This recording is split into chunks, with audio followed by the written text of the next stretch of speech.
Welcome to George H. Smith's Excursions into Libertarian Thought, a production of Libertarianism.org and the Cato Institute. Immanuel Kant and the Natural Law Tradition. According to A.P. d'Entrèves, an important historian of political thought, Kant was indeed the most forceful exponent of natural law theory in modern days, and as such he was also the most coherent and persuasive critic of legal positivism, according to which the moral authority of law derives entirely from the will of the sovereign. Similarly, the Kantian scholar John Ladd noted that Kant's theory of justice is identical with what is generally known as natural law. Natural law theories of ethics and justice go back to the ancient Greeks, and there are variations within this tradition. Generally speaking, however, natural law theories maintain that ethical and political principles can be justified by reason alone, that they are objective and universal in scope, and that they do not depend on the subjective feelings or desires of individuals or originate in the decrees of government. Modern libertarian thought, as found in the writings of John Locke and other classical liberals, emerged from this natural law perspective, and it remains a dominant theme in contemporary libertarian thought. Immanuel Kant vigorously upheld the objective validity of fundamental moral and political principles, and as I briefly explained in my last essay, he intended his categorical imperative to be a formal test that tells us which moral principles qualify as objectively justifiable and which do not. The categorical imperative is essentially a principle of universalizability, according to which moral principles must apply in the same way to all rational beings without exception. We may not demand that others do X while exempting ourselves from the same rule, nor may we exempt others from the same moral standards that we apply to ourselves. As Kant put it, the first principle of morality is, therefore, act according to a maxim which can, at the same time, be valid as universal law. Any maxim which does not so qualify is contrary to morality. Among his three famous formulations of the categorical imperative, it is the second that has the most relevance to Kant's theory of rights and justice. This second formulation reads as follows: act in such a way that you always treat humanity, whether in your own person or in the person of any other, never simply as a means, but always at the same time as an end. As an example of this principle, Kant discussed a person who violates the freedom or property rights of other people. It is manifest that a violator of the rights of man intends to use the person of others merely as means, without taking into consideration that, as rational beings, they ought always at the same time to be rated as ends. That every human being, indeed every rational being, whether human or not, is an end in himself, with the right to pursue happiness in his own way without the coercive interference of others, was an essential element of Kant's moral and political theory. Quoting John Ladd once again, the key to Kant's moral and political philosophy is his conception of the dignity of the individual. This dignity gives to man an intrinsic worth, a value sui generis that is above all price and admits of no equivalent. Kant may be regarded as the philosophical defender par excellence of the rights of man, of his equality, and of a republican form of government. A theme throughout his political writings is the condemnation of the use of violence and fraud in social relationships.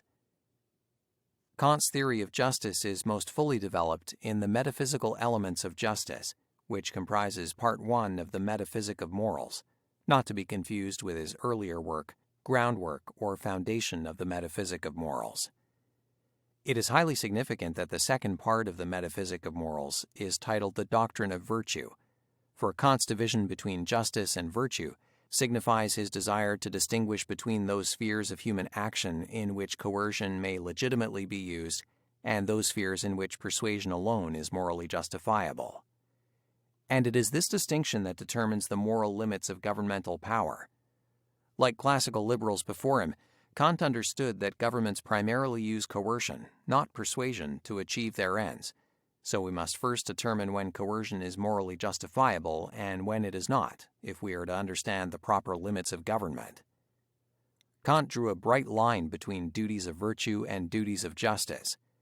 The latter, Juridical duties, such as respecting the rights of others and fulfilling our voluntary contracts, may legitimately be enforced by physical coercion, whereas the former cannot. According to Kant, what essentially distinguishes a duty of virtue from a juridical duty is the fact that external compulsion to a juridical duty is morally possible, whereas a duty of virtue is based on free self-constraint. Before proceeding, I should clear up a potential misunderstanding. In distinguishing between justice and virtue, Kant did not mean to deny that justice itself must be based on objective moral principles. By virtue in this context, he meant personal moral qualities and actions that do not violate the rights of others. Kant was drawing essentially the same distinction that we find in the title of Lysander Spooner's great essay, Vices Are Not Crimes. Matters of justice pertain to external actions that violate the rights of others, whereas virtuous actions emerge from the inner qualities, which Kant characterized as a goodwill of individuals. Virtuous actions cannot, and therefore should not, be compelled by others. They must be freely chosen by each person, who is an autonomous moral agent. By this, Kant meant that each person must legislate his own moral principles and act upon those principles voluntarily. In Kant's approach, to speak of a virtuous action that one has been compelled to perform is a contradiction in terms. Justice differs from virtue in the sense I have just explained, because we may rightfully compel others to respect individual rights. Of course, some people may respect rights from a virtuous motive as a matter of moral principle, in which case coercion is unnecessary. But humans are morally imperfect, so some people would rather use force instead of persuasion when dealing with others. In such cases, coercion, physical force or the threat of force, is morally appropriate, because to violate a right is to violate the equal freedom of others, as mandated by the categorical imperative. Rights are a matter of law as enforced by a government, and from this perspective, it is irrelevant whether a person respects rights because he believes this to be morally required or because he fears the coercive consequences of violating rights. Kant's interest in establishing a bright line between the voluntary sphere of social interaction and the coercive sphere of governmental actions was by no means original with him. On the contrary, determining the exact nature of this bright line had been a major concern of liberals and libertarians for many years, as we see in John Milton's statement about the basic goal of political philosophy. Here the great art lies, to discern in what the law is to bid restraint and punishment, and in what things persuasion only is to work. Or as John Locke expressed the same idea several decades later, it is one thing to persuade, another to command. One thing to press with arguments, another with penalties. Likewise, in the following century, Adam Smith wrote, "We must always carefully distinguish what is only blamable, or the proper object of disapprobation, from what force may be employed either to punish or to prevent." Kant's attempt to justify a bright line between the proper spheres of persuasion and coercion placed him squarely in the tradition of liberal individualism, but he explored this problem in greater detail than had his predecessors. Indeed, Kant wrote an entire book on this subject, the aforementioned work The Metaphysic of Morals, in which the difference between coercive justice and voluntary virtue is explained in considerable detail. Although Kant reached essentially the same conclusions in this area as had previous classical liberals, his method of argument differed from theirs substantially in several respects. I will explain some details of Kant's political theory and his method of establishing the bright line in my next essay. For the remainder of this essay, I will discuss some other points about the categorical imperative, especially its second formulation, quoted above, which states that we should always treat people as ends in themselves, and not merely as means to our ends. It should be noted that in his second formulation of the categorical imperative, Kant maintained that we should treat not only others as ends in themselves, but ourselves as well. This led Kant to argue that we have moral obligations to ourselves, including the obligation to preserve our lives and the obligation to strive for moral perfection to the best of our ability.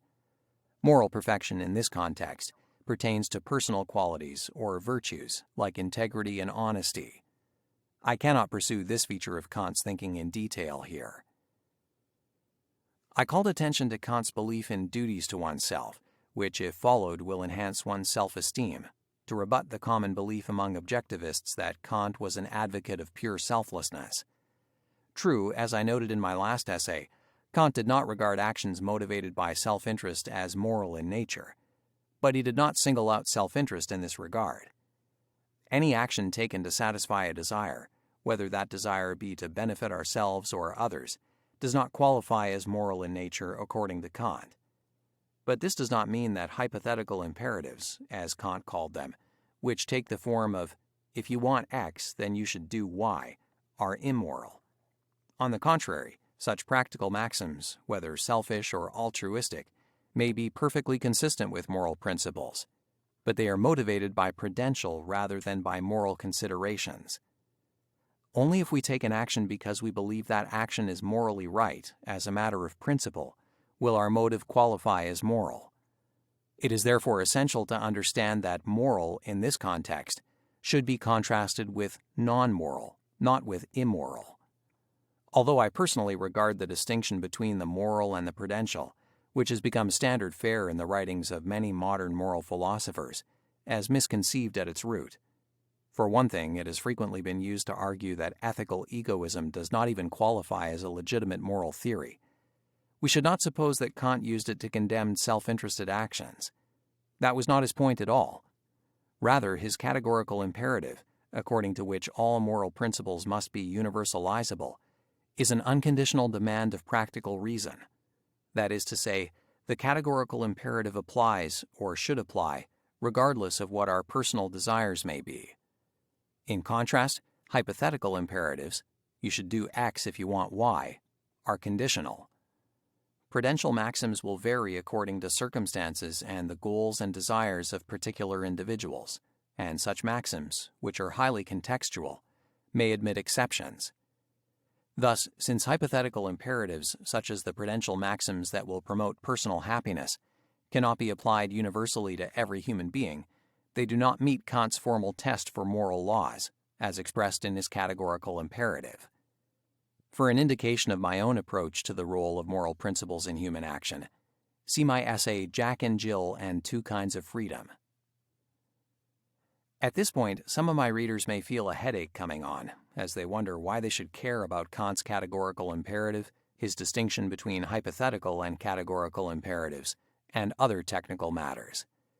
Well, those who have read my recent essays will understand that my discussion of Kant has been largely defensive, insofar as I have attempted to correct some of the misunderstandings and egregious misrepresentations of Kant found in the writings of Ayn Rand, Leonard Peikoff, and other objectivist philosophers.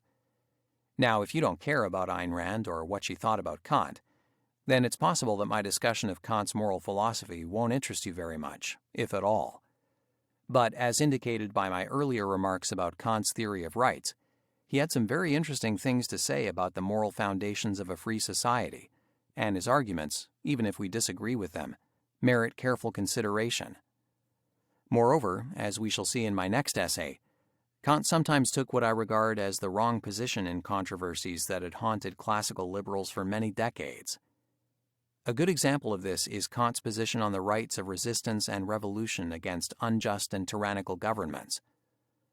Kant denied these rights, and his opposition was even more absolute than the opposition expressed by David Hume, Adam Smith, and other classical liberals with a conservative bent. But Kant almost always defended his political positions with interesting and intriguing arguments, so he's worth reading for that reason alone. This has been Excursions into Libertarian Thought, a production of Libertarianism.org and the Cato Institute. To learn more about libertarian philosophy and history, visit www.libertarianism.org.